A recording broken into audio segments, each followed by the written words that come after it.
Hello and welcome to the Arc Woman podcast. This is an exploration of womankind. Here we discuss what it is to be a woman in the modern world while utilizing ancient and modern modalities in tandem to create a bounty of health for the body, mind and spirit. G'day ladies and welcome back to the pod. It has been a minute. I've been busy. I turned 30. It was really beautiful. I went on a bit of a holiday with my friend. It's been good. I've released Arc of Fertility. It's been productive. Now I'm back home in Tasmania and I'm loving it. I've just spent the past 3 or 4 days in the garden getting my, late winter, early spring crops in. Got some broad beans, got some sweet peas, some calendula. I have a good feeling about this year. It's going to be good. Apart from that, I have been re-listening to a few of my resources and interacting with a bunch of you online and have found over and over again that I wish that there was a free resource that I could point everyone to that wasn't the Red Tent Masterclass, because some people just don't have the monetary means or just aren't sure if they want to invest yet. That is just all about the cycle, because I literally get hundreds of messages every single week asking questions that I wish I could point people to. So here is that resource. So you've probably DM'd me on whatever social media platform I directed you towards this podcast. So welcome. Welcome to my podcast. If this is your first time listening, hopefully you enjoy it. This is just all going to be about reproductive anatomy, female anatomy, and its physiology and the cycle. So you can have a really basic understanding of how these systems work, where they are in the body, what they look like, and what happens when things aren't functioning as we'd like to see them. So let's start with female anatomy. So anatomy is terminology we use in human biology, which means the parts. And physiology is a word in biology we use that means that how these things work together. So anatomy works within physiology and physiology depends on anatomy. They depend on one another. Before we really start and get into this, I want you to just level in and understand that a lot of women actually don't know the information we're going to be talking about. Most women don't know this information. So at some point you might go, oh my gosh, how did I not know this? Please do not feel guilty. Please do not feel shame. Please do not feel embarrassed. It's totally normal. I was like you years ago and then became very obsessed, as you can see, and here into this. About 50% of women, when they are shown a diagram of the internal and external reproductive areas of a female anatomy, they can't actually label any of it. Only about 15%, up to 15% of women can go, yep, I'm fully confident and I can label all the parts of the vulva, all the parts of the vagina, all the parts of the internal reproductive tract, and only about 35% actually got that partially accurate. So this podcast is all about getting to know what's actually there. And before we do that, I actually, as you're listening to this, if you're not driving or doing something else, if you can sit down on a computer or with a textbook that has diagrams that we can go through together, that would be really, really, really helpful. So let's start with the internal reproductive organs. The Encyclopedia of Britannica is wonderful. They're generally a really wonderful resource. You can look up the internal reproductive structure of a female body and you can find a really beautiful diagram that you can follow along with. Let's start with the ovaries. So they're two ball-like structures and they're on either side of our uterus and they each carry about 1 million ovums at the time of birth. By the time we are 30, about 80% of that ovarian reserve is gone because we've been ovulating quite frequently. Because we develop follicles here, and if you don't know what I mean by that, don't worry, you will learn that in due time. We are making our sex hormones here. So estrogen and progesterone are our main female sex hormones and they are both made in the ovary. And the whole purpose is to ovulate, which is once we've ovulated, the ovum is in her journey up into the next structure we're going to be talking about, the fallopian tubes. The fallopian tubes are these arm-like structures that are on either side of the uterus and they basically connect the ovary to the uterus, but they're not actually connected, not at all. There's actually a gap between the ovaries and the fallopian tubes, which I think is amazing because at one point in time, every single human you've ever met on earth was in free-for-all in her mother's pelvis or in his or her mother's pelvis at some point in time, which I think is really interesting. On the inside of the fallopian tubes, we have something called microvilli. We have microvilli across multiple different parts of our body, our gut included, and its main purpose in the fallopian tube is to gajule and to bring the ovum down, because the ovum doesn't have anything that propels it forward like sperm does. She's just this amazing cell. She's actually the only cell that you can see with the naked eye. She's the biggest cell in both female and male bodies that are made. But she's also kind of tiny. She's the size of a grain of sand. But yeah, she doesn't have anything that's going to propel her forward. So the fallopian tube will do that job for her, and they will cajole her down the fallopian tubes into the next structure. We're going to be talking about the uterus, which is a really muscular organ, which is really, really important because we need muscles here to push out the endometrium, which is lined on the inside of the uterus. This is what we bleed out every month or so with our period. And it's also really, really important for pushing out a baby, because after all, this is the reproductive tract. Doesn't matter what your contraception goals are. This is the reproductive organ of a female body. So it's going to be designed to push out a baby. This is where implantation and pregnancy occurs. This is also where we have that lining, that endometrial lining that comes and goes. And what allows it to go is the cervix. So the cervix is the gateway between the vagina and the uterus. And this is a really interesting part of the female internal reproductive organ. She's really funky. She likes to dance around. She likes to soften and harden. She produces different mucus according to what dominant hormone is around at the time, whether it be estrogen or progesterone. So that makes her a really great candidate for a biomarker, so we can test and see what's going on with the cervix, and we can attune that to where we are in our cycle and whether we're fertile or infertile. She will open up from 0.5 to 1 centimeter when we are menstruating, and she will open up to 10 centimeters dilated when we are giving birth. A pretty amazing part of the female reproductive organ. Really, really fantastic. And then around her and surrounding her and moving down is the vaginal canal. So this is what we call the vagina. And the vagina in of itself doesn't really exist. It is the vaginal canal. So this is a canal that serves as a connection point between our external reproductive organ, or not even organ, our external reproductive system, which is the vulva, and our internal reproductive organs. There actually isn't one word in Western human biology that really encapsulates everything we've just spoken about. When we look to the East, in tantric traditions, in yogic traditions, we have words like yoni or yoni that encapsulates this whole entire structure. But we don't have that in the West, or at least in human biology terms. So let's go down the vagina, which, if you don't know, has a microbiome which isn't diverse. It's actually dominated by one type of lactobacillus called Lactobacillus crispatus. If you want to learn more about the vaginal microbiome, I have an amazing podcast with Dr. Moira Bradfield-Stratum that has her PhD in vaginal and also penis microbiology. So if you have UTIs, or if you get BV, or if you just want to learn more about the vaginal microbiome and how it changes throughout the life stages, so when we're a child to when we're prepubescent, teenager, if we're pregnant, when we get pregnant, and when we go through perimenopause and postmenopause, it changes a lot because our microbiome will change in accordance to estrogen. So if you want to learn more about that, that whole podcast is there, and it's really interesting, and you can actually watch that on YouTube. And I suggest you watch that on YouTube as well, because the diagrams are really interesting, and I think it's just great if you're a visual learner. But anyway, we're moving on to the vulva. So if you are looking at a textbook, you want to flip over your page. If you're online, you want to look up female vulva and try and find a good diagram. Unfortunately, the Encyclopedia of Britannica is a little bit shy. And at this point in time, last time I checked, they don't actually have a female vulva up there. I don't know why. I think it's ridiculous because they have a penis. But hey, that's being a woman in 2025. Still, just absolutely appalling. Anyway, let's have a look at the vulva. So right up the top, we have the clitoral hood.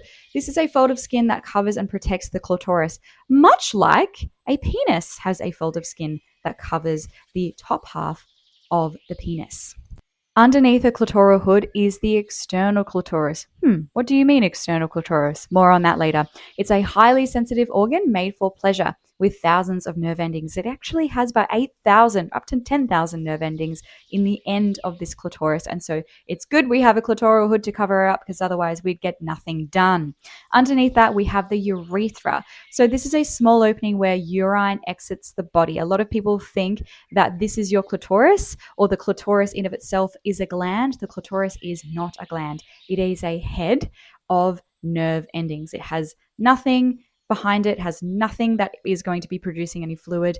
So I think this is where a lot of people get confused and go, well, where does squirt come from? It doesn't come from a clitoris, darling. There's nothing there. It is just a bundle of cells, or of nerve endings, really, that go elsewhere internally to the other part of the internal clitoral structure. But we have the urethra, which is connected to a ureter, which is a tiny little tube that goes up to our bladder, which is where we hold our urine.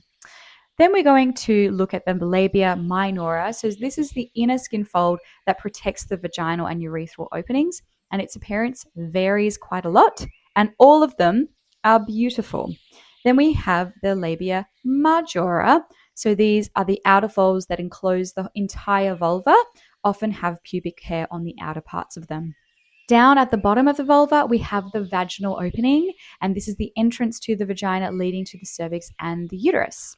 Then we have something called the vestibular glands, also known as the Bartholin glands. We don't want to call them Bartholin because they're named after Dr. Bartholin, who was, drumroll, a man. We don't name female reproductive organ systems and glands after dudes, okay? It's 2025. Maybe we don't have vulvas in the Encyclopedia Britannica online encyclopedia, but we're still not naming glands and organ systems in a female reproductive system after dudes anyway.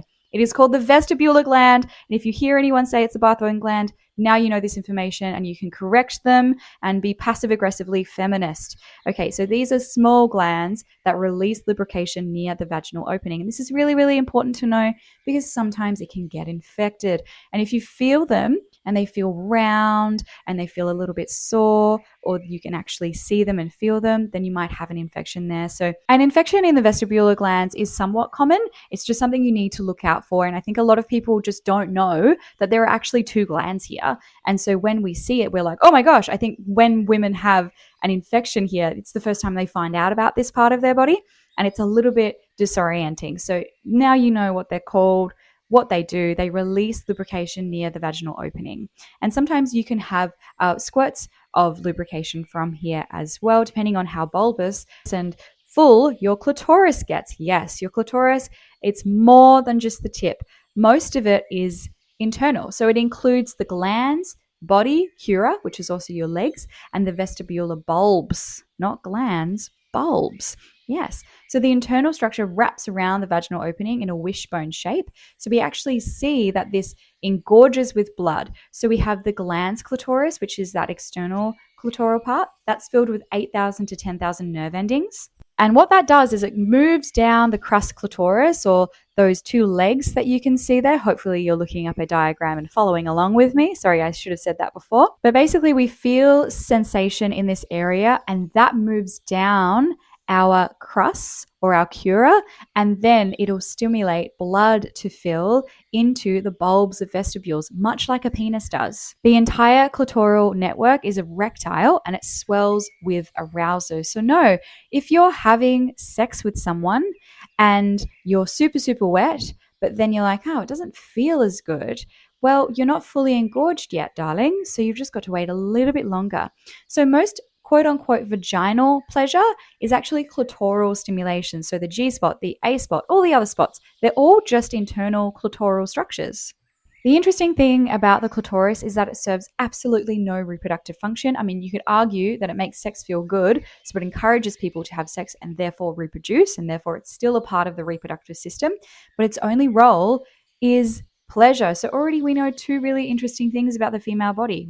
Number one, we make the biggest cell out of male and female anatomy. And number two, we have way more erogenous tissue than a man does, and its only purpose is pleasure. It actually serves no other purpose. Very, very interesting. So I want you to go and have a look at probably a cross section so you can see where your uterus sits. And I really want you to understand as well that when we're looking at reproductive diagrams of the female anatomy, we really want to understand that our 2 ovaries are not out.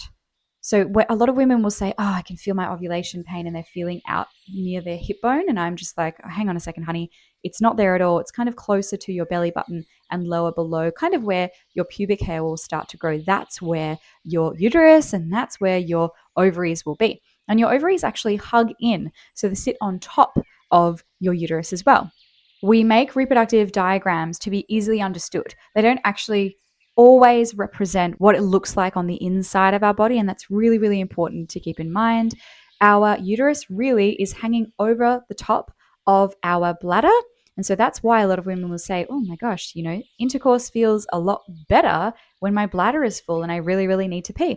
Well, that's because your bladder is pushing up against your clitoris and it's pushing up against your vaginal canal there as well. So that's your internal and external reproductive anatomy. Really important to understand that before we move on to learning about the reproductive hormones and the cycle. So just to start off, I want you to understand that when we look at a reproductive cycle and a whole cycle, a hormonal cycle, reproductive cycle, same.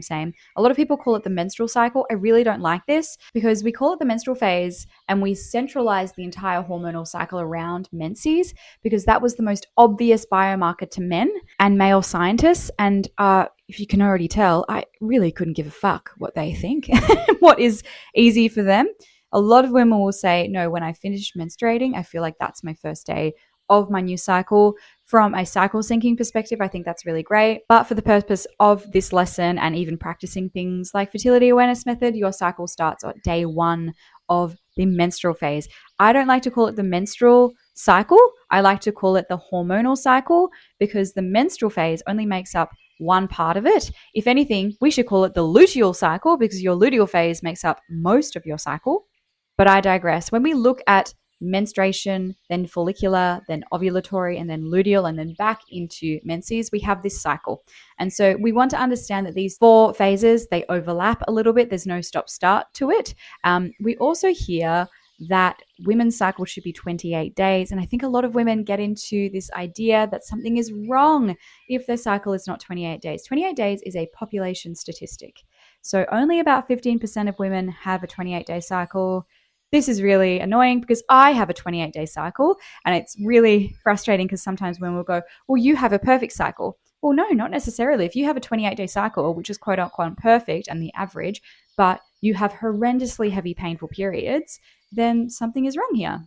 Going back to the length though, I want you to understand that a healthy cycle is anywhere between 26 to 34 days, give or take a day at most. If you're always quite short, so 25 days is quite short, or you're always over 34 days, then that's telling you that something is wrong. And that's why it wasn't until kind of recently that this hormonal cycle that women have was known as the 5th vital sign. So we have vital signs like our nervous system working, like our central nervous system working, like our heart beating that we can use as biomarkers to show us the health of the individual. And it didn't really include women's reproductive cycles and their innate hormonal cycle until recently. And so now we know the hormonal cycle is a 5th vital sign. And so it's really important for you to understand this cycle because it's continuously telling you about your health. And when you understand these messages, you can collude that with what's going on with your life and connect the dots. When we look at the length of the menstrual phase, we usually like to see 3 to 7 days of menstrual bleeding. Your follicular phase, again, is around 4, 5, 6, 7 days, usually around there. Your ovulatory should at least be 3 to about 7 days. We don't want it to be any shorter or longer than that because that can show estrogen deficiency or dominance, which we don't want. And then our luteal phase actually makes up over 55% of our cycle. So it's around 9 to 18 days long. So if you're shorter than 9 days, that's something we call a luteal phase deficit. And if it's over that, then we don't really ever see it over that. But if you do see it over that, then that just means that your progesterone's really great and she's doing her job. Throughout the hormonal cycle, we see a movement from follicle, ovum, and corpus luteum, and then back to follicle, ovum, corpus luteum in this cyclical motion. So the ovarian cycle moves through distinct phases to support ovulation. So your follicles, they will mature under follicular stimulating hormone, which will house the developing egg. As that developing ovum is developing, she is going to be producing estrogen. and that causes an LH surge, which then releases the ovum. And then we have this ruptured follicle that is the corpus luteum. The corpus luteum then releases progesterone. If no pregnancy occurs, it breaks down as the cycle resets, and then we go through it again. Our follicles develop and they produce estrogen. Then when it reaches a high set point, our brain sends down LH, luteinizing hormone, and says ovulate. Once we've ovulated, the follicle is left over and it is called the corpus luteum. So let's connect that to the 4 phases. So follicular is the start of a new cycle. It's known as your inner spring in the cycle syncing community, and it's dominated by FSH mostly, follicular stimulating hormone. No, scientists are not very creative people, and estrogen is dominant. So this is where the follicle matures. The follicle, from an anatomy perspective, is a cluster of cells, and on the inside it is the ovum. So the ovum isn't just on her own in the ovary developing. She is being regulated, tightly regulated, and she's being supported by a clump of cells, a cluster of cells around her called the follicle, right? And so the follicle is the thing that is producing the estrogen alongside the ovum, which is on the inside. As this is happening, we are releasing more and more and more estrogen, which will lead to our next phase, the ovulatory phase. In cycle syncing communities, we call this the inner summer. This is when the ovum breaks out of the ovary, and the dominant hormones around this time is estrogen and luteinizing hormone. Luteinizing hormone is a hormone released from your brain that causes the rupture of the follicle, and it liberates the ovum, and she goes on her journey down the fallopian tubes. How great that you know all of this anatomy, so you're connecting all of the dots, right? Once we've ovulated, we have the luteal phase. So it's also known as your inner autumn. This is post-ovulation. This is where we have the corpus luteum. So that follicle that previously housed the ovum has now ruptured, and it becomes this clump of cells that now produce progesterone, which is associated with the luteal phase. And so we usually like to see far more progesterone, so around 10 to 15 times more than estrogen. Then if we don't have any pregnancy take place, then we head into the menstrual phase. And this is because that corpus luteum doesn't get any positive feedback from HCG being released because we have an implanted zygote. And we don't have that. So we're not going to produce progesterone anymore. We're going to disintegrate. And as we do that, that's going to lower the cervix. That's going to open the cervix as well. And it triggers our inner winter, that menstrual phase. So both progesterone and estrogen plummet to trigger the cervix to open, and we bleed again. Let's go into each of the 4 phases and what's going on from an anatomy and its physiology, and also look at the hormones that are associated with each of these 4 phases and how they flux and wane and have this harmony between one another. First, I need to teach you about a gland in your brain called the hypothalamus. So your hypothalamus, she's like the grandmother gland in the brain. She regulates so many different things: breathing rate, pH. She keeps an eye on what we're eating and when. She keeps an eye on our stress hormones. She regulates our blood pressure, so much. And she also has a lot to do with our reproductive hormones. And she releases something called GnRH, gonadotropin releasing hormone. Stay with me. She goes next door to a different gland called the pituitary gland. The pituitary gland releases follicular stimulating hormone. Pretty obvious what that's going to go and do, right? Travels through the blood and it says what it's going to do. It's going to stimulate the follicles to grow, and it's going to stimulate multiple follicles to grow. We actually develop not just one, but we actually develop around 1,000 every single cycle, which is why we go from 2 million to around 300,000 by the time we're 30, which is pretty amazing. And they're all in a race. So follicular stimulating hormone travels down, attaches to the receptor cells of the theca and the granulosa cells, which is what makes up the follicle, so that cluster of cells surrounding the ovum in the middle, and it stimulates them and basically says, it's go time, baby. Grow, grow, grow, grow, grow. Who's going to be the fastest? Who's going to be the best? And so in your follicular phase, we see that all of these follicles are developing, but not at equal rates, because some follicles are better than others. So your ovary also has regulatory processes in place that also goes, who's more likely to develop the best, and let's invest our energy there. And as these follicles mature, they begin to produce estrogen. Estrogen starts to rise. This also builds the uterine lining. So estrogen will pack on blood onto the endometrial lining.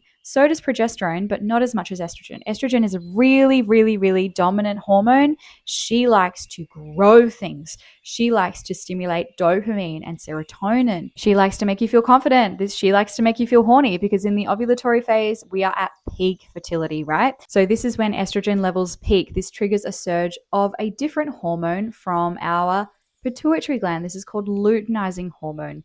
Luteinizing hormone breaks down the theca cells, so the outer cells of our follicle. And it also breaks down the ovary as well to a certain degree. And it's going to bubble up basically the follicle, the dominant follicle, the chosen one, so the ovum that's developed the fastest and the best, is going to bubble up to the surface of our ovary, and LH is going to break down the membranes in our follicle and in our ovary membrane, and we are going to ovulate. Once we've ovulated, what is left over? We have our corpus luteum, and the corpus luteum now is producing progesterone.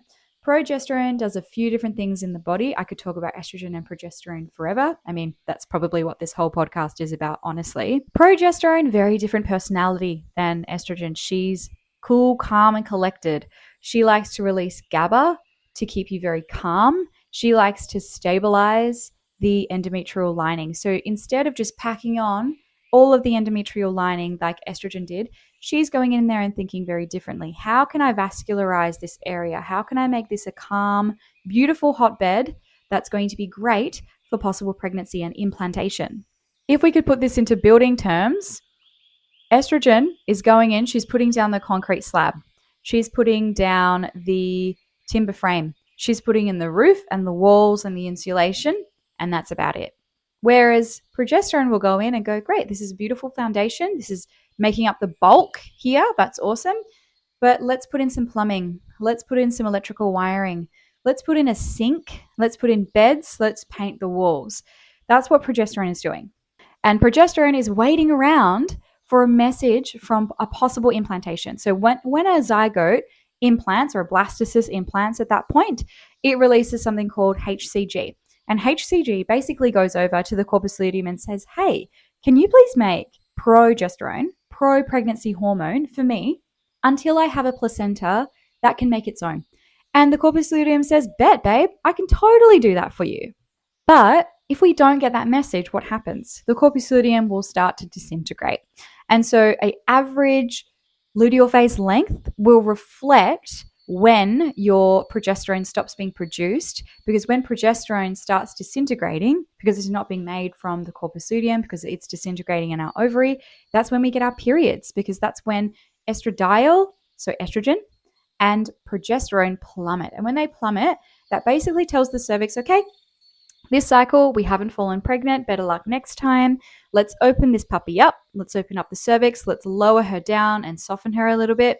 And let's start menstruation. Let's clear out this old endometrial lining so we can build another one that's fresher, and hopefully we'll get pregnant next cycle. Maybe you don't want to fall pregnant, but that's the whole purpose of this cycle. In a nutshell, everything I've just explained to you is something called the HPO axis, also known as the hypothalamic pituitary ovarian axis. Say that 10 times fast. Hypothalamic pituitary ovarian axis, hypothalamic pituitary ovarian axis. I can't do it. I can't even do it. The HPO axis, so the hypothalamus pituitary ovarian axis. It's this connection between these three parts of our body. Because really, our cycle doesn't start in our ovaries. It doesn't even start in the uterus. It starts in our brain. So our hypothalamus is the thing that is starting off this cascade of hormonal events, and then that's impacting our anatomy and our physiology throughout the cycle. So as I said before, the hypothalamus is going to release gonadotropin releasing hormone that goes next door to the pituitary gland. And depending on where we are in the cycle, we are either going to release FSH or LH. If we're at the start of the new cycle, say we're menstruating, we actually start to see some GnRH being released from the hypothalamus, and that's stimulating the pituitary gland to release FSH. And once FSH has done its job, we actually see a high set point of estrogen. And estrogen is basically telling the hypothalamus, hey, we have a lot of endometrial lining around, we have a dominant follicle that's doing really well, the chosen one, we're ready to ovulate. And the hypothalamus goes, great, I'm going to release GnRH again. That's going to go next door to my friend, the pituitary gland, and that's going to release luteinizing hormone. Luteinizing hormone then travels throughout the blood system and then goes down and weakens the Theta cells, weakens the membrane in both the follicle and in the ovary itself, and that liberates the ovum. The ovum goes on her hopeful journey. So we see this connection. So we see the hypothalamus connecting to the pituitary. We see the pituitary gland connecting to the ovary. We see the ovary coming back and talking to the pituitary and the hypothalamus. So that's the HPO axis. But this isn't the only axis that impacts our reproductive system. There's multiple, actually. I could talk forever about this, but one of the other really important ones you need to understand is the HPA axis, the hypothalamic adrenal axis. Not the adrenal glands. The adrenal glands are amazing. If you are fearful of the adrenal glands and you want to stop the adrenal glands because you're afraid of cortisol, then go and listen to my cortisol podcast so you can understand the most misunderstood endocrine gland in the body and even more misunderstood hormone. The adrenal glands and cortisol, we need them. They're doing a great job. They regulate not only our reproductive system, but our immune system and our central nervous systems as well, and our sleep-wake cycle as well. So please don't demonize the adrenal glands. Please don't demonize cortisol. They need to be regulated. They need to be in a cyclical nature, and we need them to regulate our reproductive cycle. So what is the HPA axis? So our hypothalamus is constantly scanning for danger, physical or emotional. So your body sees danger as danger. So if we see danger and we detect stress, we are going to release something called CRH. It's called corticotropin releasing hormone. So this is coming from your hypothalamus. And so CRH goes next door to your pituitary gland and it releases ACTH, adrenocorticotropic hormone. ACTH travels through the blood system. It reaches the adrenal glands. So adrenal glands are two endocrine glands. So endocrine glands are hormonal glands. They release hormones into the blood system and they will activate and they will release different hormones. So for the purpose of this lesson, they're going to release cortisol and adrenaline. These two hormones are amongst a host of hormones that will regulate and drive our fight, flight, freeze, and fawn responses. So cortisol raises our blood sugar, it suppresses inflammation, it slows digestion, and it shuts down reproduction.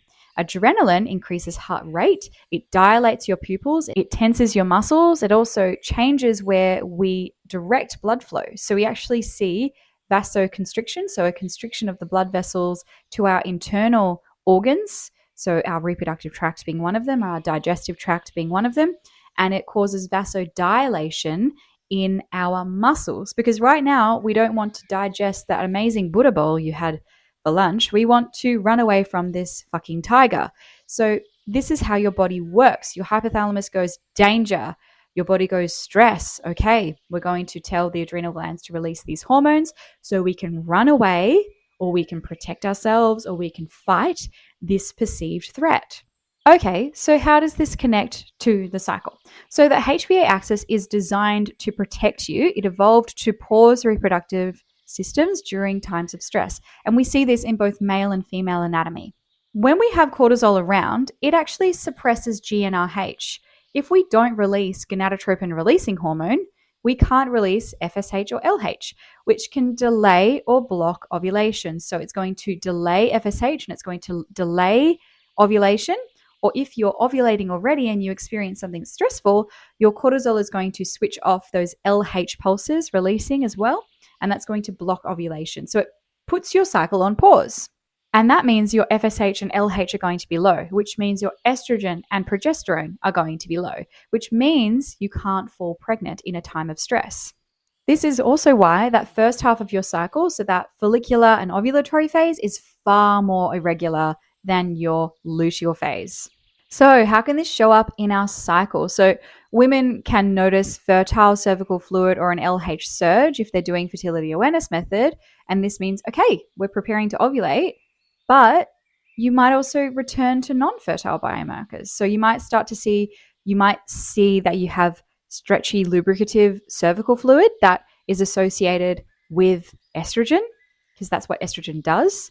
And then you see that you return back to dry, and then you see ovulation come back again. And this is where people get really confused and they think that they've ovulated twice in a cycle. Look, it's totally possible. Twins do exist, albeit they are quite rare. But this is where women get very, very confused. You're not ovulating twice in a cycle. It's highly unlikely. What's happening probably is that you're experiencing stress, and that's stopping your ovulation, and then you're restarting again. So it's like a failed ovulation, and we're coming back later when we feel safe. We also see that we can see a shortening of the luteal phase overall if you experience systemic, low-grade, chronic stress. And so that might mean you have a stressful job, or you're a young mum, or you just have a stressful part of your life right now, whatever it be. We don't have this stop start. So it might be a car crash. That's really stressful in the moment, but then you calm down afterwards. Or maybe you bump into someone you really don't like, and you're like, fuck, how am I going to get through this? You do have a stress peak there. Maybe it might not be enough to stop your cycle, but you see that these stresses are designed to stop and start. Humans aren't designed to live through chronic stress. So stress over a long-term period that isn't enough to result in a huge fight, flight, freeze, or fawn response. It's this low-level stress. So we're releasing this low level of cortisol all the time that's negatively impacting our cycle. That type of stress is going to shorten your luteal phase, because our cortisol and our progesterone are both made from the same mother hormone, something called progesterone. And so what our body does in the luteal phase is it has this last system in place to protect us just in case we have fallen pregnant. So say we haven't experienced any stress throughout our menstrual, follicular, and ovulatory. Body's thinking, hell yeah, we have ovulated. And say in that cycle you had intercourse when you were fertile and you actually have fallen pregnant. So you had implantation. What is your body going to do in a time where we're perceiving stress in the luteal phase? Well, what's going to happen is we're actually going to produce more cortisol than we produce progesterone, which means that viability of that pregnancy is far lower. And so that's why women are more likely to miscarry in the 8 to 12 weeks after implantation, because your body loves you and wants to keep you safe. And if it perceives stress, it's going to go, okay, the priority is not making progesterone for fertility, which is associated with a calm, abundant state of life. We are perceiving stress. This environment is not safe to bring a baby into the world. So we are going to deprioritize that, and we are going to prioritize ourselves. So we have this last mechanism in place to keep us safe and to keep any possible offspring in the future safe as well. So hopefully you understand the HPO and HPA axis. And so that explains a lot of different things. That explains irregular cycles. That explains also why some women have heavy cycles over others, because they might produce more estrogen. That might explain why you have a really short follicular phase. Maybe we're producing too much estrogen. Maybe we're really, really stressed out and our cycle doesn't have a lot of harmony. You can also connect other biomarkers like spotting mid-cycle. Spotting mid-cycle is associated with estrogen being higher than progesterone.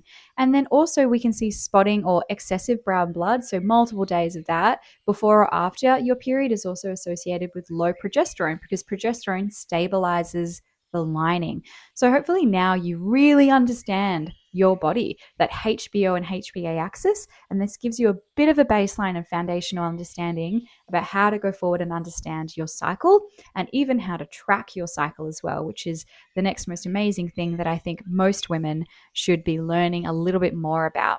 So if you enjoyed this and you wanted to learn more, my Red Tent Masterclass is a really great resource that's going to teach you anatomy, physiology, that's going to teach you about the pleasure system in the body. It's going to teach you about the 4 phases and a little bit about cycle syncing as well. There is a whole chapter about pleasure in the Red Tent Masterclass as well. So that's an amazing resource. It's 2 hours long. You get lifelong access to that as well. So that's on my website. It's called the Red Tent Masterclass.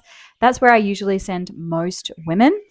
Then we have the Arc of Fertility course. If you wanted to learn about your entire cycle in a very, very detailed way, and you wanted to learn about fertility awareness method, because probably listening to this, you're thinking, hang on a second, I'm only fertile for a very short period of time. Absolutely you are. Because that ovum is only viable for 24 to I think even 36 hours is pushing it. And then it disintegrates in the fallopian tube if we haven't had fertilization take place. So if that doesn't take place, we can't fall pregnant. So it's all about avoiding your fertile phase and knowing how to read those 4 biomarkers. So luteinizing hormone, we spoke about that. You can pick that up in a urine test. And so that's going to tell you whether you're close to ovulating within 4 days. You can learn about cervical mucus. So remember that cervical mucus is going to change according to whether estradiol or estrogen is around or progesterone. So when you see estrogenic fluid, you're thinking, okay, I'm in my ovulatory phase. If I don't want to fall pregnant, now is not the time to have intercourse. And then you can also look at cervical placement. Remember how I said how she dances and she moves around according to the dominant hormone? That's an amazing biomarker that we can use. If she's soft, if she's high, and if she's open, we're going to think, okay, we're in ovulatory, let's avoid intercourse. Your temperature also changes according to where you are in the cycle as well. Estrogen likes to keep your temperatures relatively low, but then once we've ovulated, we have progesterone around.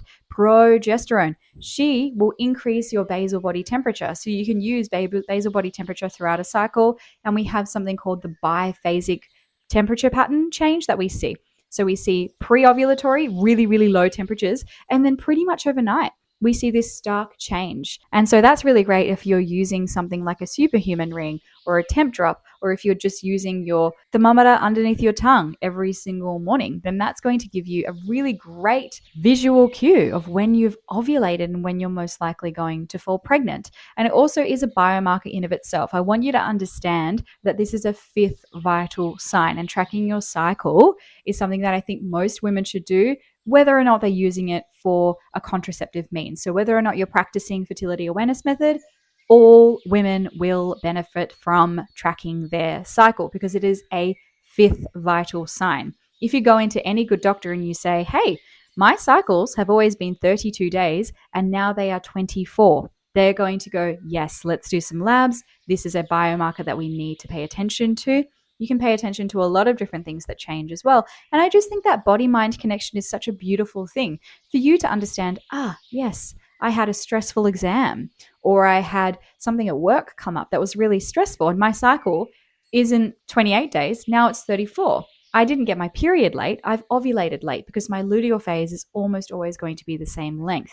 It's that body-mind connection and understanding where you are and not feeling disconnected with your body. Having that deep mind-body connection is such a beautiful thing. I hope you really enjoyed this podcast and you learnt something new. Those resources are there if you want to continue your learning, and I will see you on the next podcast. Bye.